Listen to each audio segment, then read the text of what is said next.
Halo Sobat Raftel Sport, selamat datang kembali di channel yang selalu menyajikan analisis tajam, berita terhangat, dan ulasan taktik paling mendalam seputar dunia sepak bola. Bencana di awal musim. Ya, kalimat itulah yang mungkin paling tepat untuk menggambarkan nasib Manchester United pada akhir pekan ini. Bertandang ke markas tim promosi, Hull City, di MKM Stadium pada hari Sabtu, 22 Agustus 2026, Setan Merah justru harus pulang dengan kepala tertunduk lesu. Alih-alih membawa pulang 3 poin penuh untuk memanaskan persaingan di papan atas Liga Inggris, skuad asuhan Michael Carrick justru dibantai dengan skor meyakinkan 2-0 tanpa balas. Kekalahan ini bukan sekadar ketidakberuntungan, melainkan buah dari rentetan keputusan taktik yang sangat dipertanyakan dari sang manajer. Michael Carrick, yang diharapkan mampu meramu skuad bertabur bintang MU musim ini, justru melakukan blunder fatal sejak menit pertama. Mulai dari rotasi pemain yang tidak masuk akal, eksperimen posisi yang membingungkan, hingga keputusannya mencadangkan pilar-pilar penting seperti Leny Yoro, Diogo Dalot, dan sensasi lini tengah, Kobbie Mainoo. Lantas, apa yang sebenarnya terjadi di MKM Stadium? Mengapa strategi Carrick justru membuat Manchester United terlihat seperti tim mediocre yang kebingungan di atas lapangan? Mari kita bedah tuntas kebobrokan taktik Setan Merah di laga ini. Namun sebelum kita masuk ke pembahasan utamanya, pastikan kalian sudah menekan tombol subscribe, like, dan nyalakan lonceng notifikasinya agar tidak ketinggalan update terbaru dari Raftel Sport.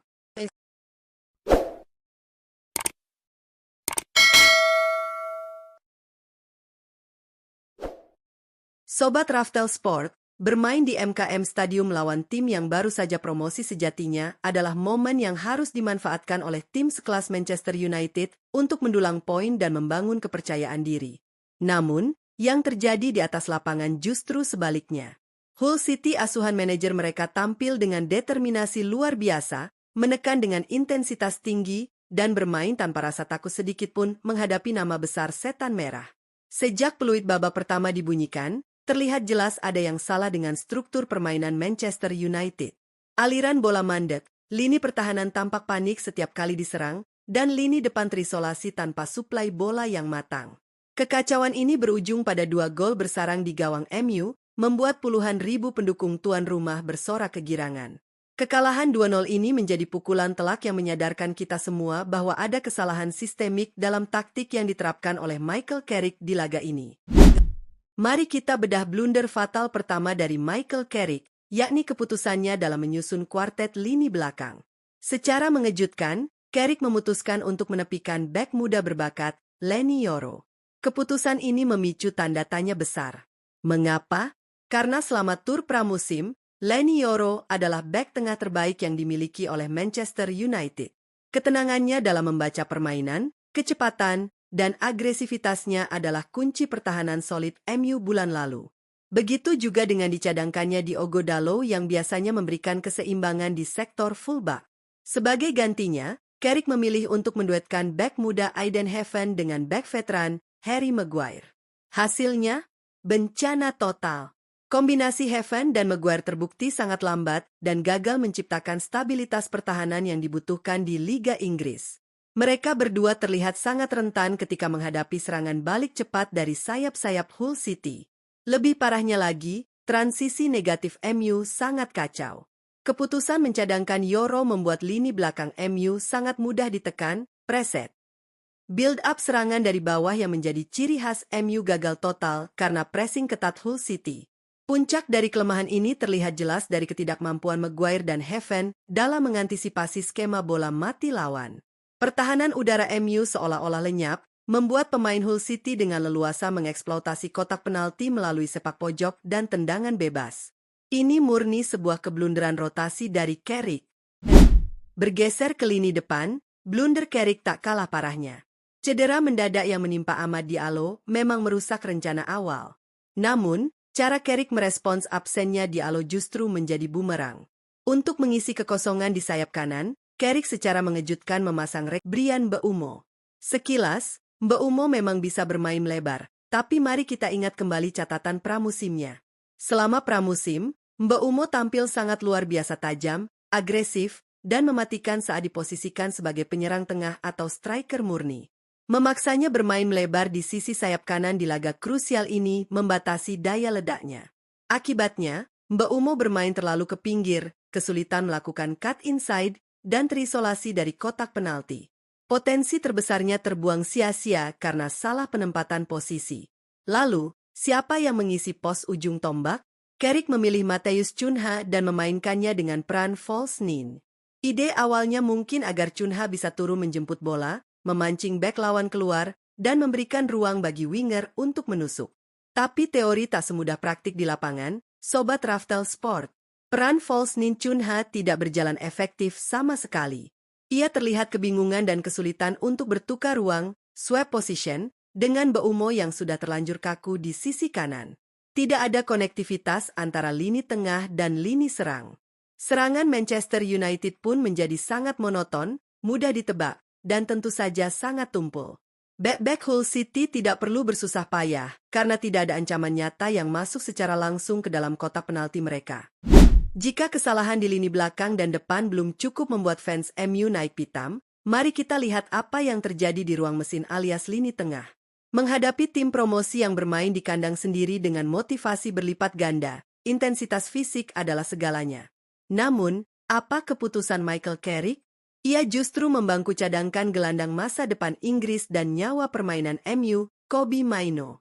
Carrick lebih memilih untuk mempertahankan komposisi lini tengah dengan menduetkan Andre Santos dan Youri Tielemans sejak menit pertama. Memang, secara distribusi bola, Tielemans punya kualitas. Namun, duet Santos dan Tielemans terbukti sangat minim mobilitas fisik. Mereka berdua kesulitan mengimbangi tempo cepat, agresivitas, dan permainan ngotot dari lini tengah Hull City. Setiap kali MU kehilangan bola, transisi bertahan lini tengah ini sangat lambat, membiarkan ruang besar yang langsung dieksploitasi oleh tuan rumah. Barulah ketika petaka sudah terjadi dan Manchester United tertinggal 2-0, Carrick panik dan memasukkan Kobbie Mainoo. Dampaknya seketika terasa. Begitu Mainoo masuk, lini tengah setan merah tiba-tiba hidup. Mainoo mampu menahan bola dengan baik, melakukan progresi umpan ke depan, dan membuat serangan MU terlihat jauh lebih kreatif. Pergerakan Mainoo merusak struktur pressing Hull City. Tapi sayang seribu sayang, Sobat Raftel Sport. Masuknya Mainoo sudah sangat terlambat. Hull City yang sudah unggul 2 gol bermain sangat pragmatis. Mereka menumpuk 11 pemainnya di area pertahanan sendiri dengan strategi low block alias bertahan total. Walaupun Mainoo dan kawan-kawan mengurung pertahanan lawan di 20 menit terakhir, menembus, parkir bus, Hull City yang sedang dalam moral tinggi adalah hal yang mustahil hari itu. Seandainya Mainoo dimainkan sejak menit pertama, jalannya pertandingan pasti akan jauh berbeda. Kekalahan 0-2 di MKM Stadium dari Hull City pada tanggal 22 Agustus 2026 ini bukan sekadar soal hilangnya 3 poin, tetapi ini adalah red flag atau peringatan keras bagi Michael Carrick. Ego taktis dan eksperimen yang salah tempat bisa menghancurkan musim Manchester United sebelum benar-benar dimulai. Menyimpan pemain seperti Leny Yoro, Diogo Dalot, dan Kobbie Mainoo di laga away Liga Inggris demi rotasi yang tidak mendesak adalah sebuah bentuk kecongkakan taktik yang harus dibayar mahal. Ditambah lagi, kebingungan dalam memaksimalkan potensi Bryan Mbeumo dan Matheus Cunha membuktikan bahwa Carrick masih memiliki pekerjaan rumah yang sangat besar dalam meramu skema penyerangan. Manchester United adalah tim besar yang dituntut untuk selalu menang.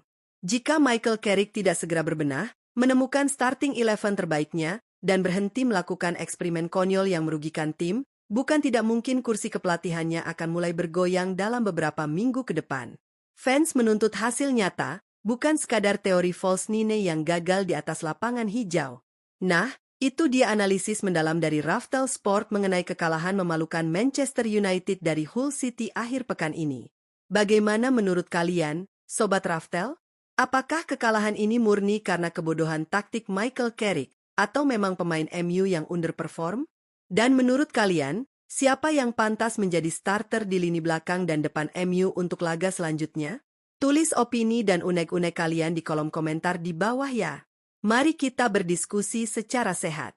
Jangan lupa untuk share video ini ke teman-teman Mancunian kalian yang mungkin saat ini sedang masuk goa.